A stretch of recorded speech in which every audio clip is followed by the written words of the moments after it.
Welcome back. As we promised, we are going to talk in this segment of our breakfast show about the Museum of Sharm el-Sheikh. The Museum of Sharm el-Sheikh is a new addition to a series of museums which were inaugurated in the past few years in Egypt in different provinces to add to our cultural heritage and to enable us as Egyptians first to know more about our history and to attract more tourists from all over the world to share our heritage and to know more about our great civilizations. Well, to shed more light on this, we are very much delighted to have with us via phone our historian and Egyptologist, Mr. Ihab Kamel. A very good morning to you, sir. Good morning. Sir, before going into the details about Sharm el-Sheikh Museum, I'd like you, if you permit me, to elaborate on the idea itself of inaugurating many other museums rather than I may say, the traditional ones in El Tahrir Square, for example. And now, of course, we are about to inaugurate the Gem or the Great Egyptian Museum. But now we can find a museum, a big museum like the one we are going to speak about in Sharm el-Sheikh, another in Kafr el-Sheikh, a third in Cairo, but it's the royal chariots, for example. How do you see this move in general to inaugurate more museums and not to centralize these museums in the capital? Well, let's agree on one thing, that the brand of Egypt as a tourist destination, it's the cultural tourism, it's the ancient Egyptian civilization or plus the other civilizations that had followed. Mm-hmm. So I see that this step, it's a very good step which should have been done long ago. Actually, in every country you go to, they have the National Museum and they have the local museum, because every part of this country has its own history, something which we had taken in consideration few years ago, and I think this is something that should have been done a long time ago. Mm-hmm. Like, for example, you were talking about Kafr el-Sheikh. Kafr el-Sheikh, nobody knows that this was the capital of the Delta in the archaic period, or in the pre-dynastic period. This was the capital of a big kingdom that was called Butul. Mm-hmm. The same thing in Menia, the same thing in Luxor. Every single province should have its own local One of museum. my dreams, sir, is to see an open museum in San al-Hagar in Sharqiya, and this is going to be the Thebes of the Delta. Exactly. I've been there lately. The work that had been done over there, it's spectacular. Yep. And the work is not yet finished. We need to make these provinces a tourist attraction. Mm-hmm. We need to, because this is part of a plan that is called sustainable development. We need to develop these communities. I don't want the traveler to come there for an overday and just leave back to Cairo. We need to develop these communities, the local economies over there, to make the traveler stay there for a day or 2 or 3 days, even spend his holiday over there. Why mm-hmm. not? The same thing for Sharm el-Sheikh. Sharm el-Sheikh is something which is very smart, because simply for a very long time we had concentrated on Sharm el-Sheikh as entertainment, tourism, the beaches, the sun, enjoying the weather. Exactly. And many travelers came by charter flights, and I'm talking about hundreds of thousands, maybe millions, had been to Sharm el-Sheikh and Hurghada, and they never had the chance to see the real brand of Egypt, the real face, which is the pharaonic civilization and the great monuments of ancient Egyptian civilization, which was something very unfortunate. You ask a traveler, have you been to Egypt? Oh yes, I've been to Egypt. I had been to Sharm el-Sheikh. Have you been to the museum? Oh, not really.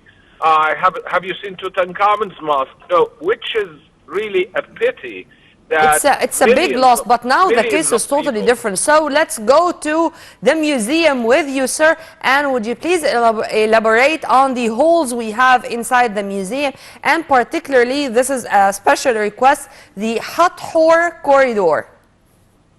Well, basically, the collection that we have over there, it's a magnificent collection, not a very big collection, yes, but a collection which is considered to be unique, especially when it comes to Hathor, Hathor corridor. We need to know that Hathor was a very special deity for Sinai. Hathor, she was the deity of, for the people in Sinai, she was the deity of turquoise. The ancient Egyptians had worshipped Hathor in Sinai as the lady of turquoise, as it was called, Huther Nibit Mefket, the lady of the turquoise. And actually she was worshipped in a place called Sarabit al-Khadim. That's one of the unique temples in Sinai, and lots of pieces came from there, and they were exhibited in Sharm el-Sheikh Museum.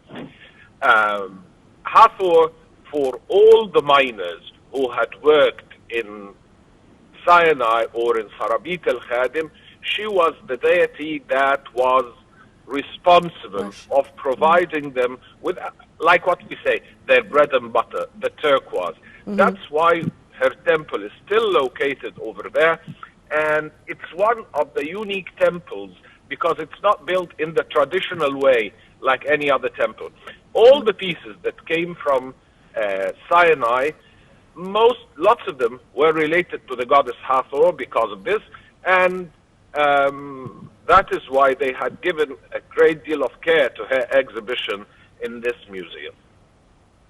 Yeah, sir, I'd like here to focus, if you permit me, on propaganda, on propagating for this museum. I mean, whose role is this? The tourism agencies, the companies themselves, they should put this on their agenda when it comes to the trips, or even the short or long trips by tourists who are going to visit the Red Sea Resort of Sharm el-Sheikh, or social media, I mean on Facebook and Twitter and on all the official pages of those tourism agencies and our tourism ministry, how we can propagate for such new tourism hubs? Well, I guess it's all together. I can't say that there's only one side that can propagate for this museum. I think it needs the private sector beside the government or the state, because basically it's something new, it's something big, and I believe also, as we are promoting for Sharm el-Sheikh as a destination, it needs to be put by the touristic authorities as one of the attractions of Sharm el-Sheikh, side by side with Ras Mohammed and other destinations. So there's something called the destination marketing, or the destination promotion. When we participate in any travel fair, we should also, as we promote for Sharm el-Sheikh, we promote for this museum as one of the attractions of this destination. I think that's the official part of the promotion. Also, on the social media, I believe that social media now has got really an influence which cannot really be ignored. So I believe that there should be a little bit of concentration through the social media, either by promoting it through the pages which are linked to travel, either official or semi-official pages, and as I said, promoting it through social media that are linked to Sharm el Sheikh as a destination, or linked to the promotion of Sharm el Sheikh as a destination. I believe that we can also invite some of the writers of the And famous even the travel ambassadors writers. of foreign countries, when they do visit such places, they are going to be our ambassadors in their own countries when they return back. And Yeah. in fact, the efforts exerted by the state to renovate and to inaugurate more museums in all provinces, I think that this is going to be the coming steps, inshallah, are going to be that fruitful in the in a short time to come. Well, Mr. Ihab Kamel, our historian and Egyptologist, thank you very much for your input, sir, and have a very good day. And by the way we do display our monuments or our pieces is magnificent, and all those museums and all the renovated museums were introduced to the visitors according to the latest methods and techniques and the highest standards. This is New Egypt, this is the new Republic. By this, we come to the end of this episode of The Breakfast Show. You were in the company of my dear colleague Amal Mukhtar and myself, Nurmina Abdurrahman. Tomorrow is another day with another crew. But stay tuned on Nile TV International always for more updates. And for more details, please log on to www.nileinternational.net. Many thanks for watching.